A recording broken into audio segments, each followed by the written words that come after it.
Assalamualaikum warahmatullahi wabarakatuh. Alhamdulillah, nahmaduhu wa nasta'inuhu wa nastaghfiruh wa na'udzubillahi min syururi anfusina wa sayyiati a'malina may yahdihillah fala mudhillalah wa may yudlil fala hadiyalah. Asyhadu an la ilaha illallah wahdahu la syarikalah wa asyhadu anna Muhammadan abduhu wa rasuluh. Ya ayyuhalladzina amanu ittaqullaha haqqa tuqatih wa la tamutunna illa wa antum muslimun wa ba'd. Para pemerhati roja, kaum muslimin dan muslimat rahimani wa rahimakumullah. Alhamdulillah, pada kesempatan siang ini kita dapat kembali bertemu. Allah masih memberikan kepada kita nikmat dan karunia-Nya yang patut kita syukuri. Dan sebelumnya juga kita tidak lupa membacakan salawat dan salam atas Nabi kita Muhammad sallallahu alaihi wasallam, atas keluarga beliau, sahabat beliau, dan umat beliau sampai hari kemudian. Para pemerhati roja, kaum muslimin dan muslimat yang dimuliakan Allah, kita masih bersama buku Talbis Iblis, bab kelima, yaitu Talbis Iblis dalam aspek akidah dan agama, Usuluddin. Kita sebutkan sebelumnya bahwa Iblis membuka pintu taklid untuk menyerumuskan anak Adam kepada pintu kesesatan. Taklid adalah salah satu cara untuk menyeret orang-orang yang lemah akal dan ilmunya kepada kesesatan. Terutama di dalam bab Usuluddin, yaitu akidah. Ibnul Jauzi berkata, ketahuilah, orang yang bertaklid sejatinya tidak benar-benar meyakini kebenaran pendapat yang diikutinya. Bahkan dengan bertaklid, seseorang telah menyia-nyiakan fungsi akalnya. Dia telah meletakkan fungsi akalnya. Karena akal itu diciptakan untuk berpikir dan merenung, untuk tadabbur, untuk memahami, untuk meneliti. Maka tercelalah orang yang diberi akal, tapi dia tidak menggunakannya. Tidak digunakan untuk memahami. Seperti tercelanya seseorang yang diberi lilin untuk menerangi jalan, namun dia malah memadamkannya dan memilih berjalan dalam kegelapan. Seperti itu perumpamaan orang-orang yang mematikan fungsi akalnya. Dan ketahui juga bahwa pada umumnya, orang-orang yang bertaklid kepada suatu madhab, dia akan mengagungkan salah seorang tokohnya atau tokohnya, yang kemudian mereka pun mengikuti pendapatnya tanpa merenungi isi ucapannya, tanpa merenungi apa perkataannya. Dan ini bisa menyeret manusia kepada kesesatan. Sebab seharusnya yang perlu diperhatikan adalah perkataan, bukan yang berkata. Qaulnya, bukan qailnya. Ya. Sebagaimana jawaban yang disampaikan oleh Ali bin Abi Thalib kepada Al-Haris ibn Haut. Satu ketika dia berkata kepada Ali bin Abi Thalib, apakah engkau mengira kami menyangka Talha dan Zubair berada di atas kebatilan? Maka Ali pun berkata kepadanya, wahai Haris, perkara ini rancu atasmu. Sesungguhnya kebenaran itu tidaklah diketahui dengan ketokohan seseorang. Akan tetapi, ketahuilah kebenaran itu, kenalilah kebenaran itu, niscaya kamu akan mengetahui ahlinya, pengikutnya, sahibnya. I'rifil haq ta'rif ahlahu. Kenalilah kebenaran itu. Berusahalah untuk memahami kebenaran itu. Niscaya kamu akan mengetahui siapa-siapa yang berada di atas kebenaran tersebut. Ini kata-kata yang menjadi rujukan bagi kita, ya, untuk tidak mengkultuskan atau melebih-lebihkan seseorang sehingga menjurus kepada taklid ataupun kultus individu. Membenarkan apa yang dikatakan dengan melihat siapa yang berkata, bukan apa yang dikatakan. Nah, demikian. Imam Ahmad ibn Hanbal pernah mengatakan, di antara tanda sempitnya ilmu seseorang adalah sikap taklidnya atas orang lain dalam perkara akidah, dalam urusan akidah, dalam perkara usuluddin. Mungkin ada yang berkata, jika ada yang berkata misalnya, orang-orang awam tidak tahu dalil, bagaimana mungkin mereka tidak boleh bertaklid? Maka akan kami jawab, kata beliau, dalil dalam perkara akidah, usuluddin sangatlah jelas.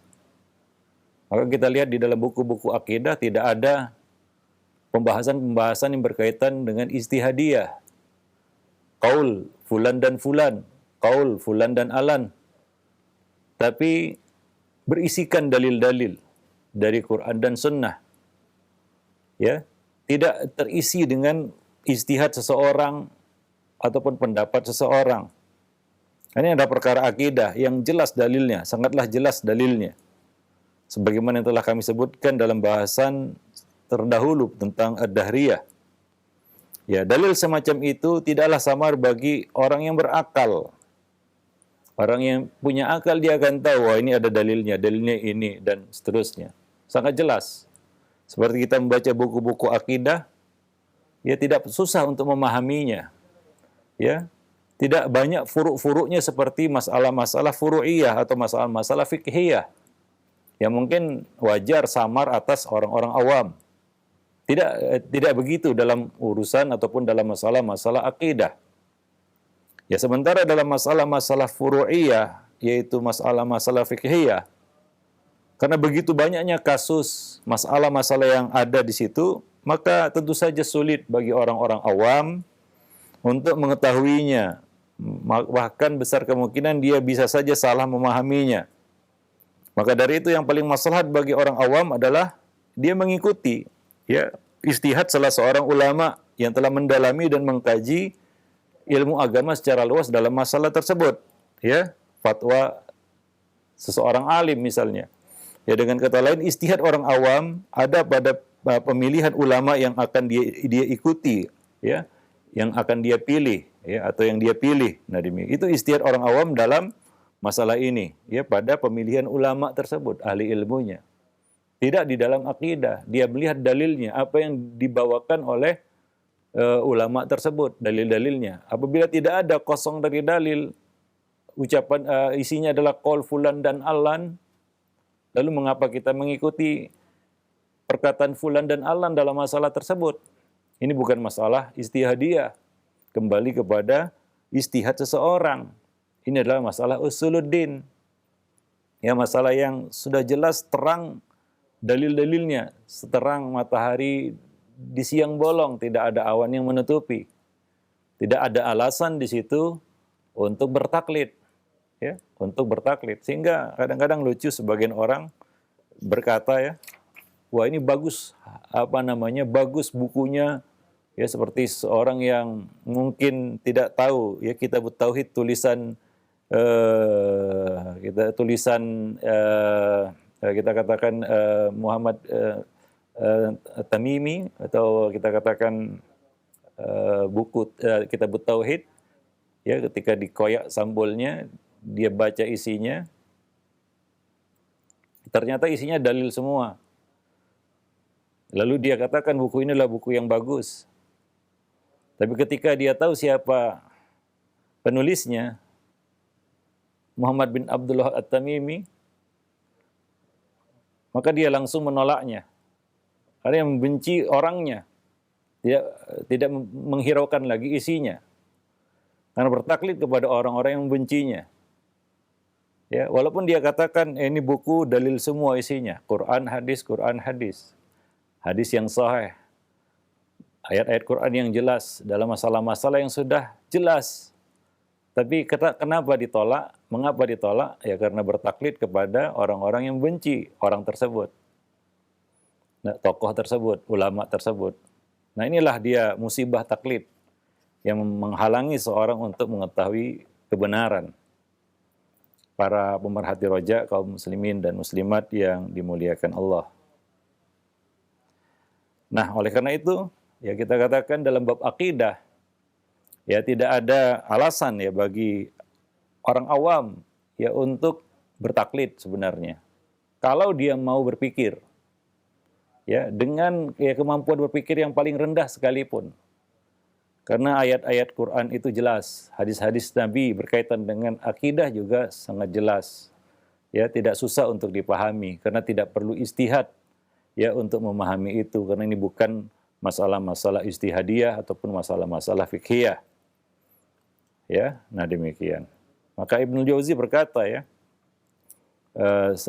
berikutnya beliau berkata, adapun kerancuan jalan kedua, ya setelah iblis berhasil menyesatkan orang-orang jahil dengan menjerumuskan mereka ke dalam kubangan taklid dan menggiring mereka layaknya binatang ternak yang ikut saja, ya seperti kerbau dicucuk hidungnya, ya kira-kira demikian ungkapannya.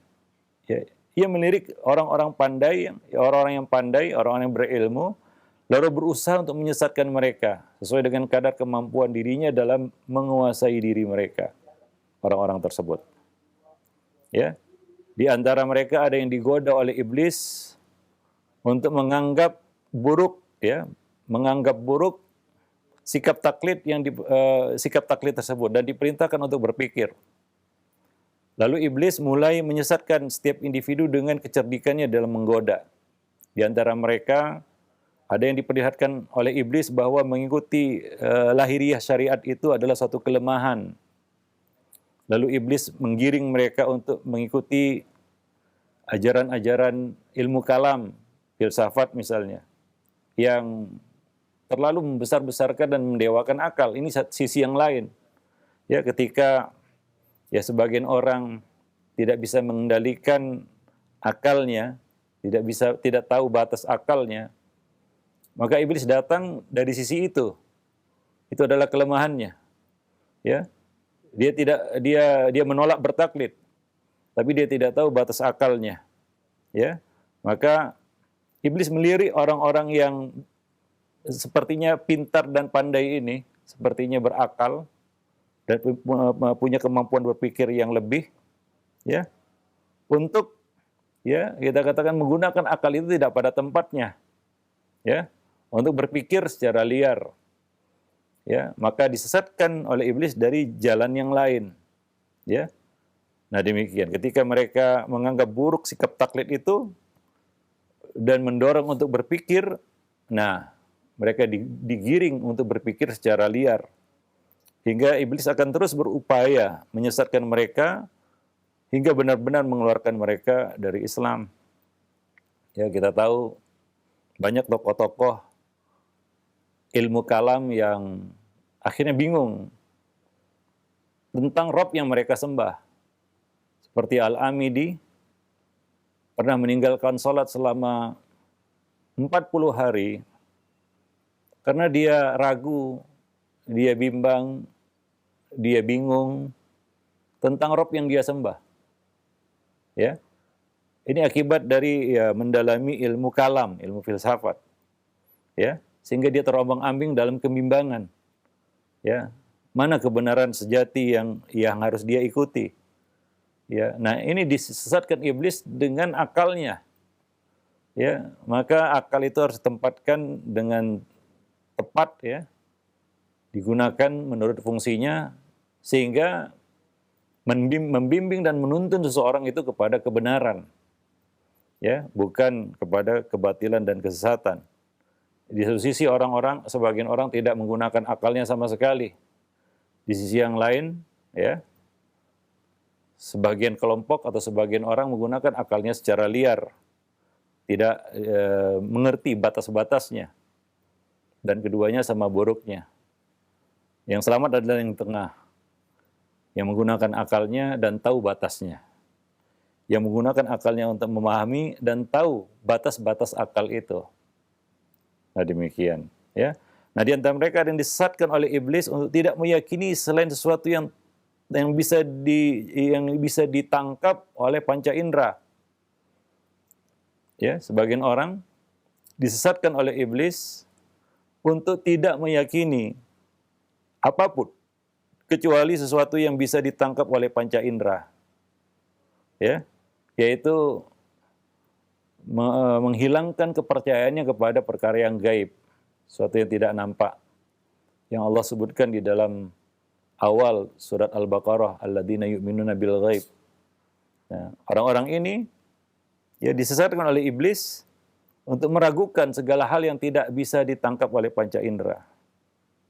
Nah, kepada mereka-mereka ini kita bertanya, apakah kalian mengetahui kebenaran pendapat kalian itu dengan indera? Bila mereka menjawab iya, berarti mereka bersikap sombong. Karena indera kita tidak mengetahui yang mereka katakan. Karena banyak hal-hal yang tidak bisa ditangkap oleh indera, tapi kita yakini. Ya, seperti adanya ruh yang tidak bisa ditangkap oleh indera, tapi kita meyakini keberadaannya. Karena tanpa itu kita tidak bisa hidup. Jika mereka mengatakan tidak, tapi dengan selain indera, maka dengan sendirinya mereka telah membantah pendapat mereka tersebut. Nah demikian. Ya, nah, jadi demikianlah iblis kadang-kadang menggunakan akal manusia itu untuk menyesatkan mereka.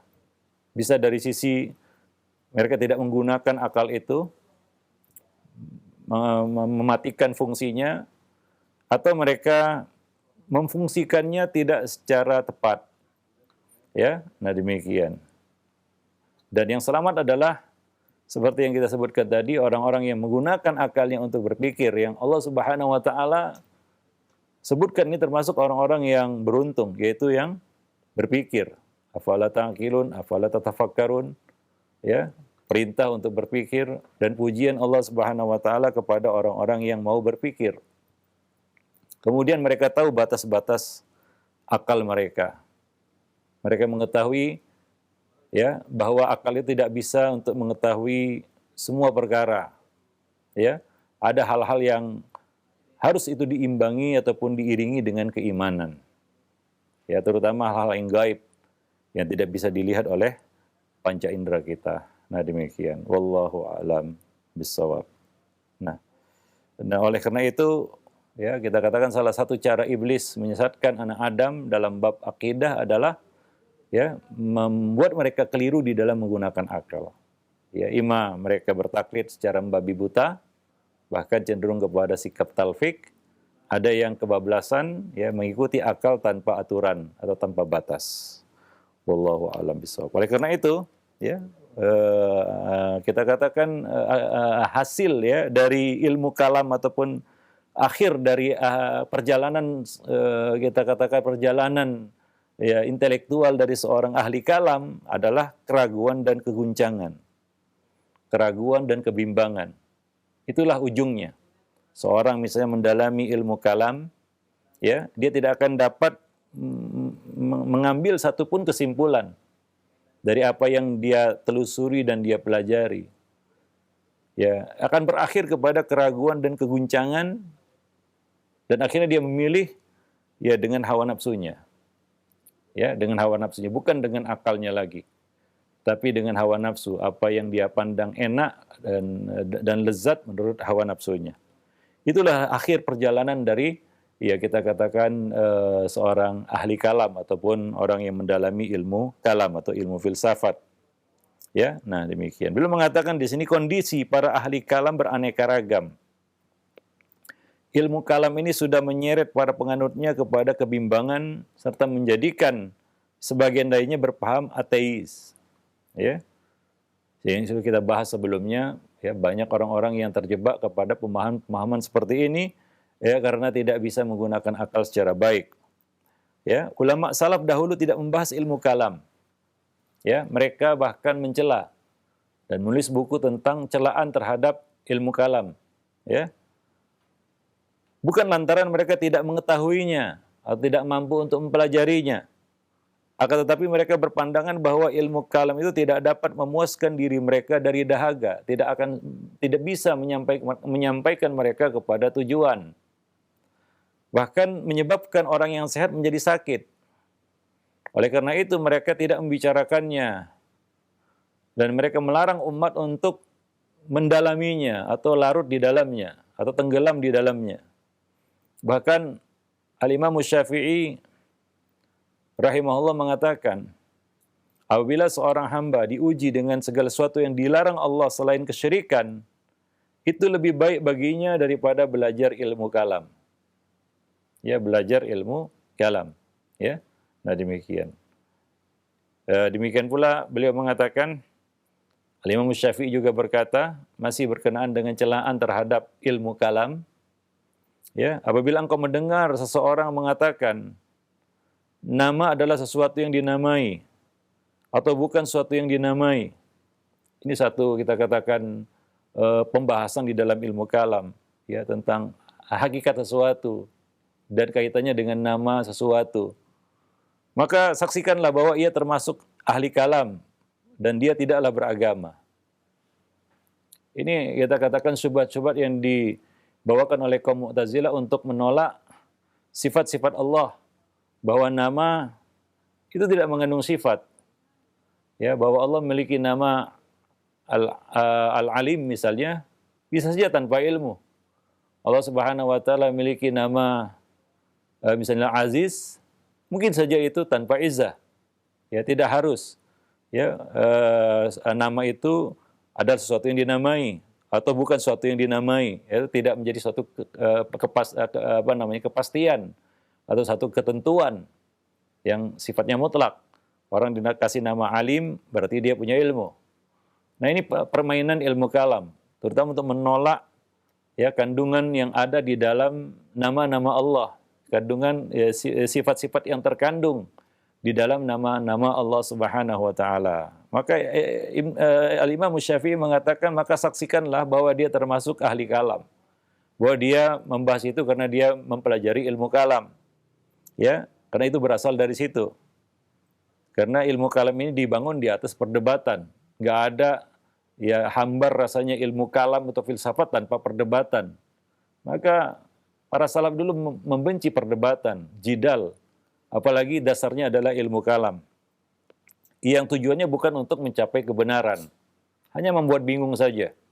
Yang melontarkan syubhat dan membuat para pendengarnya menjadi bingung. Dan seolah-olah itu adalah sesuatu yang ilmiah. Padahal tidak ilmiah sama sekali karena tidak dibangun ya di atas dalil sama sekali.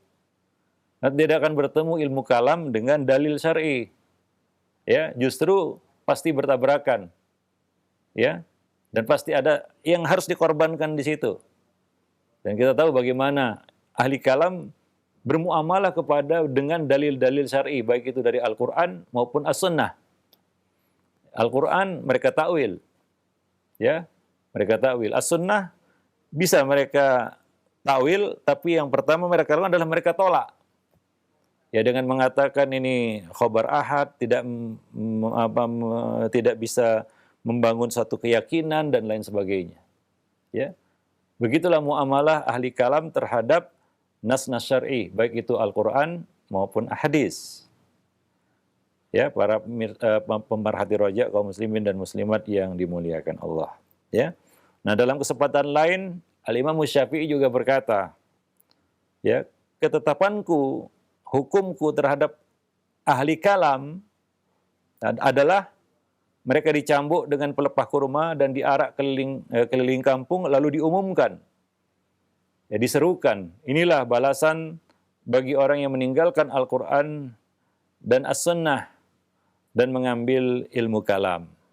Ya, dan mempelajari, mendalami ilmu kalam. Meninggalkan mentadabburi Al-Qur'an dan As-Sunnah dan lebih memilih untuk mendalami ilmu kalam. Ya, karena itu ilmu tidak akan membawa kita kepada kebenaran. Seperti yang telah dijalani oleh para sahabat dan orang-orang yang mengikuti mereka dengan baik. Nah, itu perkataan-perkataan Imam Syafi'i. Bukan hanya Imam Syafi'i. Ya, ulama-ulama lainnya juga memberikan komentar-komentar mereka terhadap ahli kalam. Seperti Imam Ahmad ibnu Hanbal rahimahullah yang mengatakan, ahli kalam tidaklah akan beruntung selamanya. Para ulamanya adalah orang-orang zindik. Ya, yang menyembunyikan ataupun yang menyembunyikan kebenaran, ya, dan menampakkan kebatilan. Kaum munafikun yang berusaha untuk menyeret umat kepada jalan-jalan kesesatan. Ya, seperti misalnya para mutanabbi, para pemalsu hadis, ya, orang-orang yang menukar-nukar syariat, ya, Mereka itulah yang disebut zindik, ya. Al-mutanabbi yaitu orang-orang yang mengaku nabi. Ya, nah demikian. Kemudian beliau mengatakan, saya bersepakat bagaimana ilmu kalam tidak tercela sementara ia telah menyeret kaum Mu'tazilah sehingga mereka berkeyakinan sesungguhnya Allah Subhanahu wa taala hanya mengetahui segala sesuatu secara global dan tidak mengetahui segala sesuatu secara terperinci. Ini ya perkataan kaum Mu'tazilah, yaitu ilmu Allah itu hanyalah ilmu yang bersifat global.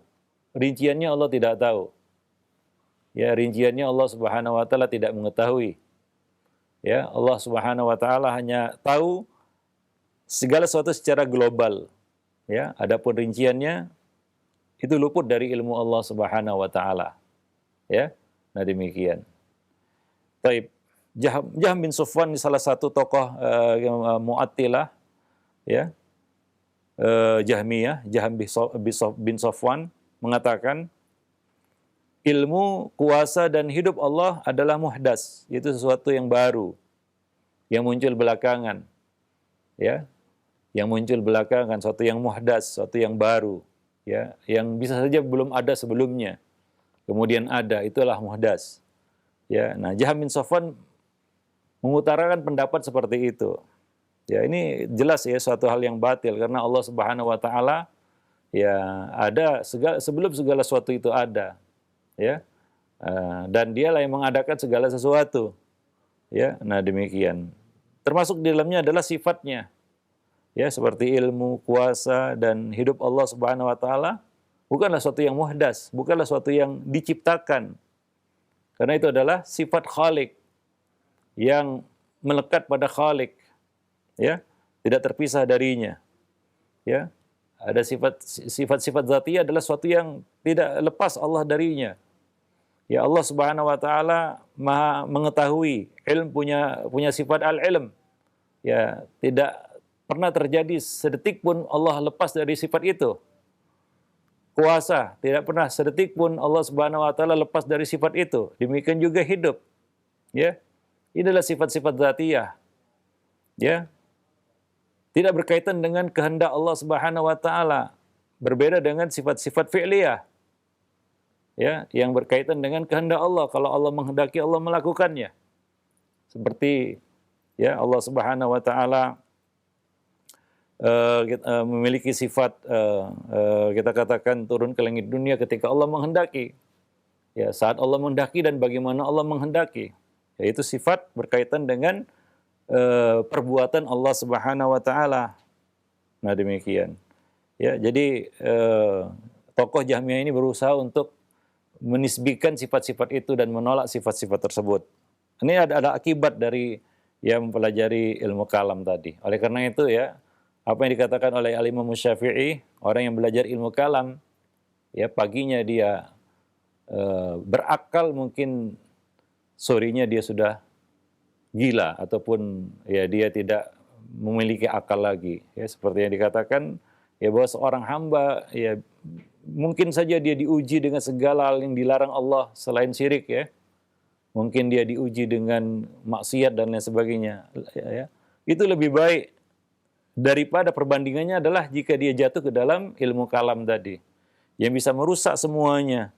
Yang bisa merusak, ya kita katakan agamanya, akidahnya. Ya, para pemerhati roja, kaum muslimin dan muslimat yang dimuliakan Allah. Ya, nah demikian. Sehingga ada ya di antara mereka ya Abu Muhammad An-Nurbakhti, dia menukil dari Jahm bin Safwan bahwasanya dia pernah mengatakan bahwa Allah itu bukanlah sesuatu. Ya, ini pembicaraan juga di dalam ilmu kalam, apakah Allah itu disebut sesuatu atau tidak. Ya, maka Jahm bin Safwan mengatakan Allah itu bukan sesuatu. Ya, tentunya ini artinya sama dengan dia mengatakan Allah itu tidak ada, ya. Allah Subhanahu wa taala sebenarnya tidak ada atau tidak ada hakikatnya karena dia bukanlah sesuatu. Nah, demikian, ya. Sehingga di antara mereka dia mengatakan bahwa Allah Subhanahu wa taala itu adalah sesuatu yang hanya terbetik dalam pikiran manusia saja, tidak ada wujudnya, ya. Ya, karena ya tentunya mereka terus tergiring ya kepada satu konsekuensi-konsekuensi Ya, syubhatnya adalah kalau mereka menetapkan sifat maka akan sama dengan makhluk. Bahkan kalau menetapkan zat sekalipun itu akan menyamakan Rabb Tuhan dengan makhluk, dengan ciptaan. Maka mereka menafikan semua yang berhubungan dengan makhluk pada Tuhan. Seperti bahkan sampai keberadaan sesuatu. Karena makhluk dikatakan sesuatu, maka Rabb tidak boleh dikatakan sesuatu atau syai'un. Ini satu konsekuensi yang membawa mereka kepada kesesatan yang belum pernah terjadi sebelumnya. Ya, ya ini lebih parah mungkin daripada ya kita katakan orang-orang ateis atau atheist hari ini ya. Nah demikian. Hingga mereka mengatakan Allah itu bukan sesuatu dan bukan sesuatu. Satu yang sangat membingungkan tentunya. Ya.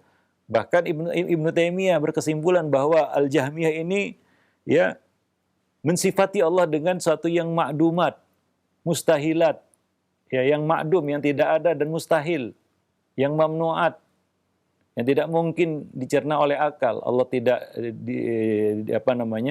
tidak di atas, tidak di bawah, tidak di kanan, tidak di kiri, tidak di mana-mana dan tidak di mana-mana. Ya, sesuatu yang ya kita katakan kontradiktif yang sangat hebat di dalam ya logika ya para pemerhati roja kaum muslimin dan muslimat yang dimuliakan Allah. Nah, begitulah ya ilmu kalam itu menggiring manusia kepada kebingungan dan kita katakan keraguan ya, sehingga mereka tidak mengetahui ya, jalan yang benar di dalam meyakini dan mengimani Allah Subhanahu wa taala. Satu hal yang sangat ya kita katakan sangat fundamental dalam agama, yaitu meyakini tentang Allah Subhanahu wa taala ya.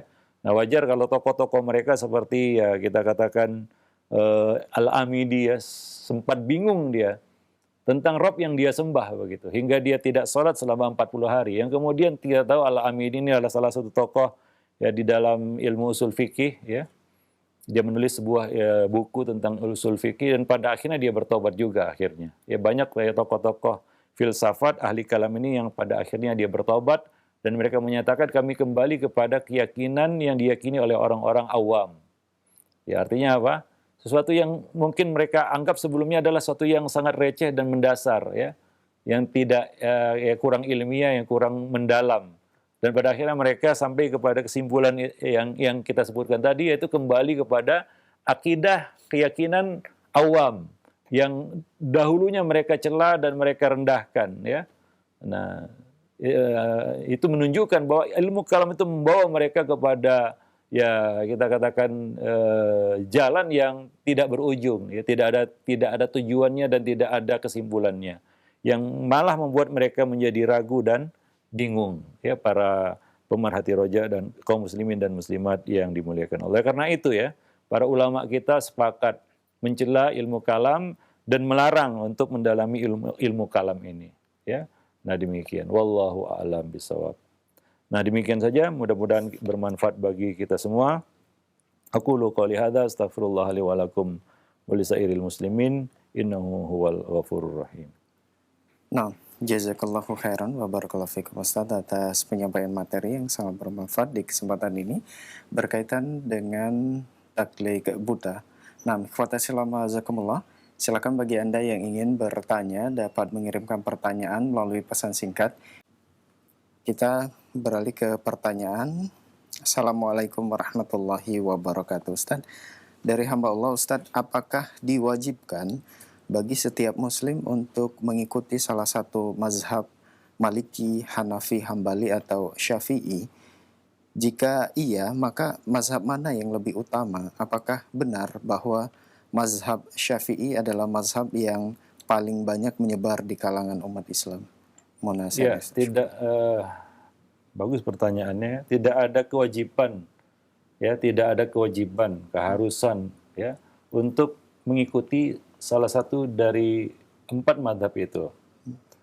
Sementara kita ketahui juga bahwa sebenarnya dahulu tidak hanya 4 mazhab itu, hanya saja kemudian, ya, belakangan yang dikenal di kalangan kaum muslimin adalah keempat mazhab tersebut. Ya, kita tahu At-Tabari, dia punya Ibnu Jarir At-Tabari, Muhammad bin Jarir At-Tabari memiliki mazhab tersendiri.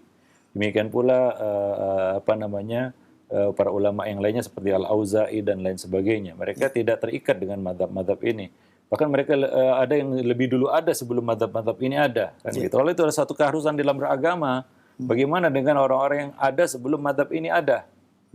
Nah, demikian. Ya, sementara Islam lebih tua daripada mazhab-mazhab itu. Nah, tapi mazhab-mazhab ini bisa kita gunakan untuk membantu untuk memahami Islam. Ya, dan kita harus tahu juga bahwa keempat imam mazhab ini juga tidak berselisih dan tidak berbeda di dalam bab usuluddin. Ya. Mereka hanya berbeda di dalam bab-bab fikhiyah, istihadiyah, ya, furu'iyah. Yang wajar di situ para ulama berbeda pendapat, ya.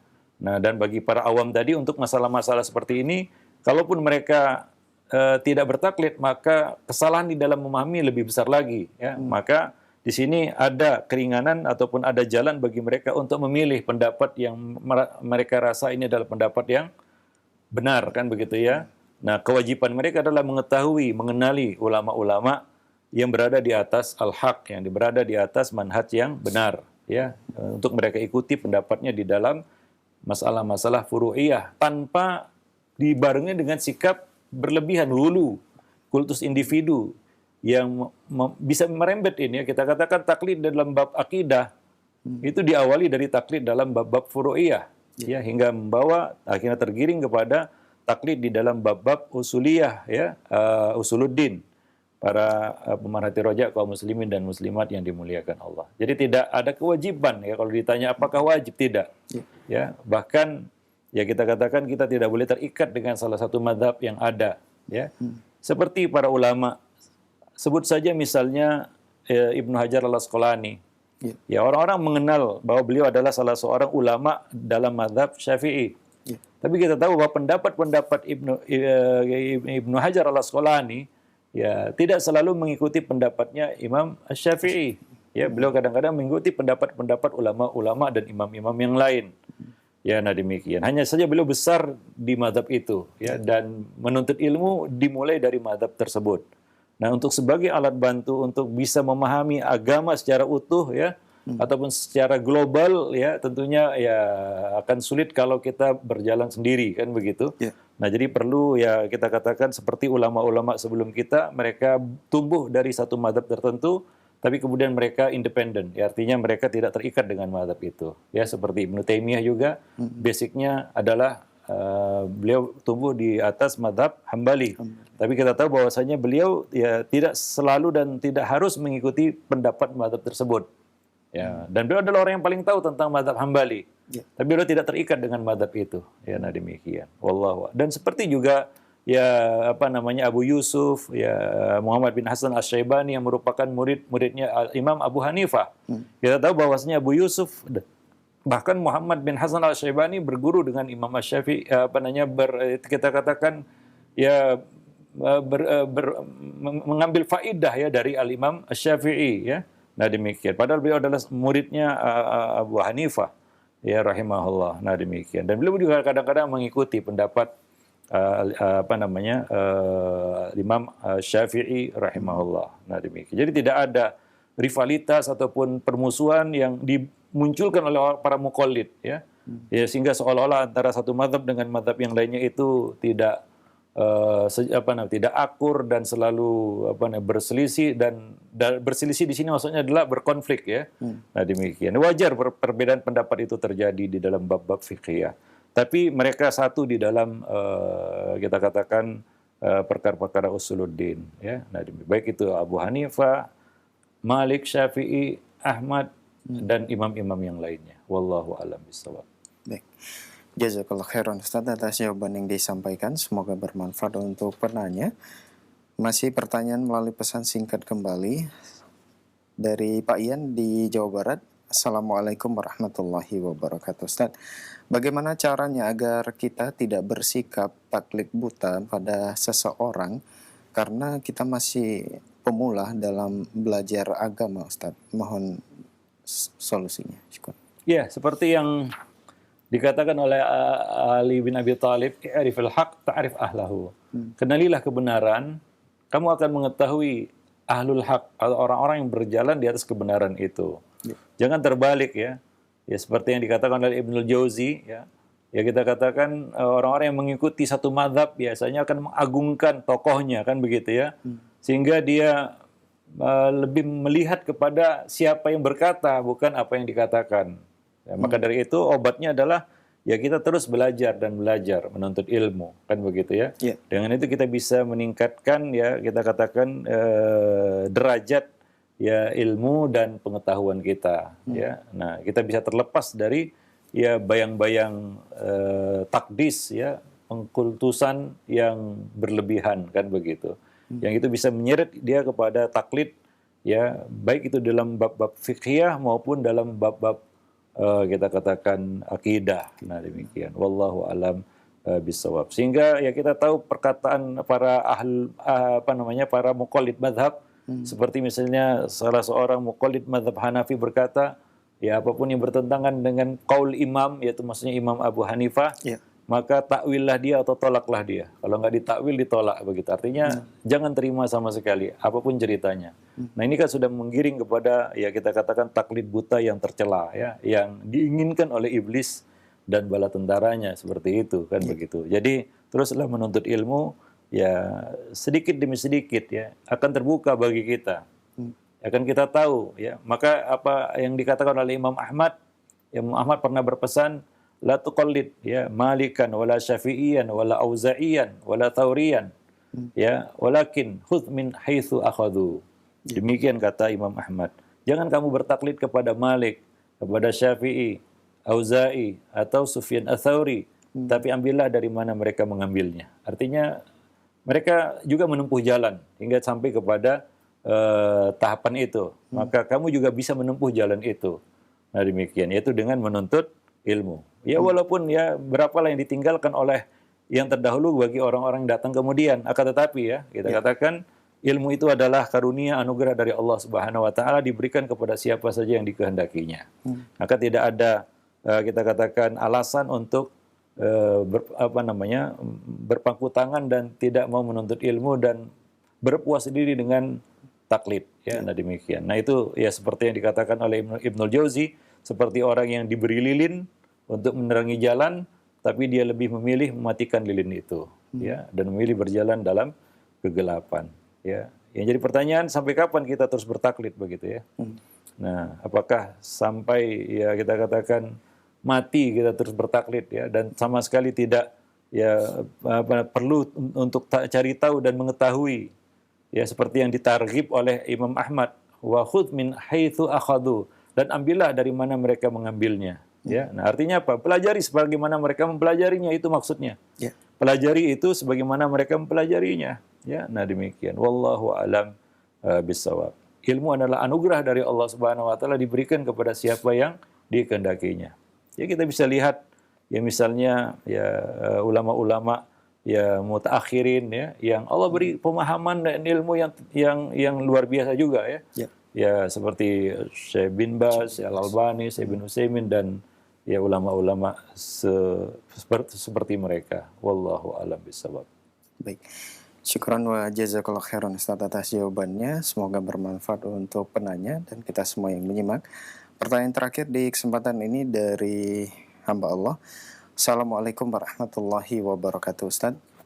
Ustadz, saya seorang mu'alaf laki-laki. Nenek saya seorang muslim hamba Allah yang taat beribadah hingga mengajarkan saya sholat. Singkat cerita, ketika umur saya sudah 18 tahun, saya tidak mau dikhitan karena malu dan takut hingga umur saya sekarang sudah 63 tahun. Juga belum dikhitan. Tapi selama ini saya mengikuti rukun Islam yang benar dengan sholat 5 waktu saya lancar. Bagaimana dengan khitan ini? Apakah diharuskan dalam Islam? Mohon nasihatnya Ustaz. Semoga ada solusinya. Syukran. Ya, itu bukan syarat keislaman juga ya. Khitan bukan syarat keislaman. Kalau belum khitan berarti belum sah Islamnya, itu tidak seperti itu ya. Ya tidak seperti itu. Itu salah satu fitrah yang ya berkaitan dengan kemampuan juga kan. Ya, sebagian orang masuk Islam dalam usia yang sudah ya kita katakan lanjut kan begitu ya. Atau ya sudah tua lah kita katakan. Ya mungkin ada halangan untuk melakukan itu kan begitu ya. Bisa karena takut atau karena ya kita katakan malu dan lain sebagainya. Itu bukan syarat keislaman. Ya artinya sah Islam mereka. ya sah Islamnya, ya. Karena ukurannya adalah an-nutq bi syahadatain, mengucapkan 2 kalimat syahadat, ya. Adapun yang lainnya itu ya kita katakan penyempurna bagi Islamnya. Maka dalam hal ini ya fattakullah mastata'tum. Bertakwalah kepada Allah semampu kita, ya. Karena dikatakan ya bahwa al-qudrah manatut taklif. Al-qudrah manatut taklif. Kemampuan itu adalah alasan suatu kewajiban diberlakukan, ya. Nah, kalau tidak ada kudrah, ya, karena ketidakmampuan atau yang sejenisnya, maka taklif pun tidak berlaku di sini ataupun diangkat, dicabut. Nah, demikian. Wallahu alam bisawab. Ya kalau mampu silahkan ya. Ya kalau bisa lakukan. Kalau tidak ya itu tidak menjadi syarat keislaman ya. Nah, demikian. Fattaqullaha mastata'tum. Ya wa idza amartukum bisyai'in fa'tu minhu mastata'tum, kata Nabi. Ya. Jika aku perintahkan kamu kepada suatu maka lakukanlah menurut kemampuan yang kamu miliki. Baik para pemerhati roja kaum muslimin dan muslimat yang dimuliakan Allah. Ya, sampai di sini dulu pertemuan kita pada kesempatan siang yang berbahagia ini. Mudah-mudahan bermanfaat bagi kita semua. Aqulu qauli hadza astaghfirullah li wa lakum lisairil muslimin innahu huwal ghafurur rahim.